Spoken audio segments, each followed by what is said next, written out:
Kia ora katoa. Today we're going to talk about community seeking advice from scientists. We'll start by introducing ourselves. James, would you mind that? Tēnā koutou katoa, no Piripini o kua matua, ko James Aho, no reira tēnā koutou katoa. Kia ora koutou, ko Akateo Te Awa, no Pongaroa Aho, ko Kuli Gordon Aho. Tēnā koutou katoa, ko Kanaka Te Maunga, no Ngāmotu Aho, ko Kona Tōkuma.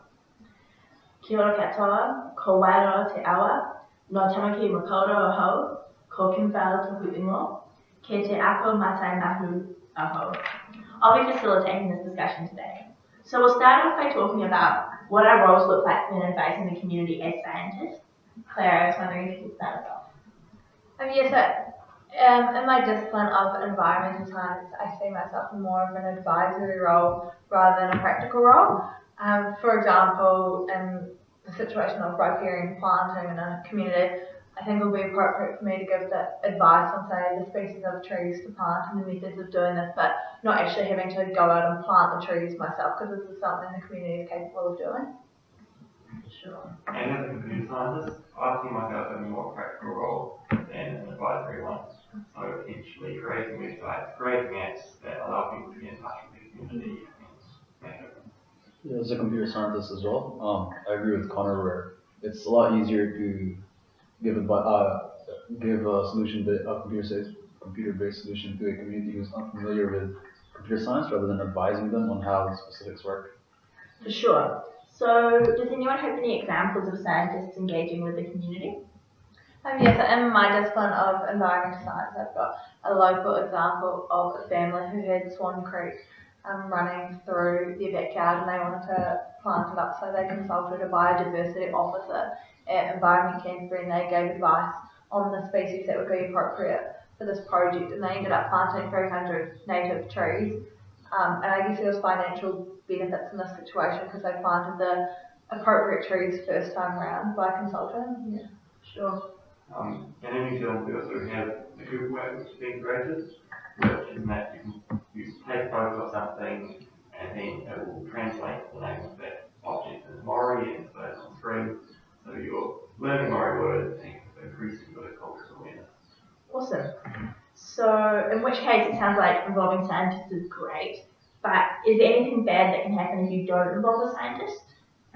And yes, I have another local example of when a Canterbury farmer was fined $34,000 for breaching the Resource Management Act for clearing land too close to the riverbed, and Environment Canterbury said that this could have been mitigated by consulting and just working out and establishing what you can do and can't do in this situation, instead if you're always unsure, it's best to consult. Wow. So in which case, how do we know when to consult with scientists? So I'd say any case where your work could potentially cause harm to the community or nature, you should be communicating with someone who specialises in that field and knows about it.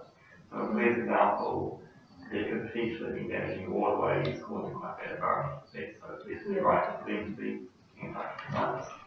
Yeah, definitely when an activity you're doing is going to affect the community, it is best to consult an expert or a scientist beforehand to make sure you're within standard before going ahead. Awesome. Yeah, I definitely think that if it's big public projects and not just like in your backyard, and has great potential to have negative impacts on the wider community and the public, always consult, like James and Connor said. Alright, so it sounds like as scientists we'll be doing a lot of consulting and working with communities. Is there anything we need to be particularly aware of? Yeah, when you're engaging with a community, it is important to avoid giving the impression you're looking down on them. They, more often than not, will have very valuable information that you can use within your research or study.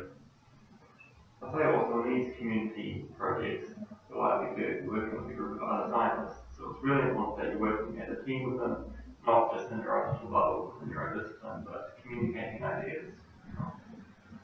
Yeah, I think in New Zealand especially it's important to consider multiculture. For example, if you're doing scientific consultation and practical work on a marae, and just being aware of the rules of engagement and procedures in that workplace. And I think as scientists, if we're unsure of this, best to give the marae secretary a phone call before you visit to say, hey, what's appropriate in the situation, what are the protocols and rules of engagement? For sure. So if a community member was to say want to seek advice from a scientist, where would you advise them to start? Oh, for computer science specifically, it's easy. It's easiest to go online. Just a quick Google search will net you a lot of computer scientist professionals, and you can contact them online. They will consult you on your project to help you out with that. And also for the computer science at the university, there's a lot of students, graduate students who are happily do some freelance work much cheaper, especially for a small project. Also in New Zealand, Mauer Studios, who create the food work I was talking about. They are a group of computer scientists looking to create apps and computer-based solutions to help increase cultural New Zealand. Yes, and environmental science. Locally, we can consult Environment Canterbury, which you can contact by phone or email or even in the office. And I think wider nationally, we can consult the Ministry of Environment, which is available online as well. Awesome. So it sounds like, in summary, consulting scientists and involving them in a community project is a great thing to do. And if you weren't to involve scientists, you might have a financial penalty. Consult with scientists for any project that's sort of outside your backyard. And, as scientists, when we are consulting, we need to be aware of others' cultures and customs. If you're looking for a scientist, you could find a computer scientist online. You might find another scientist in a university or a computer scientist there, and then an environmental scientist in Ministry of Environment or Environment Canterbury. Awesome. Thank you, everyone.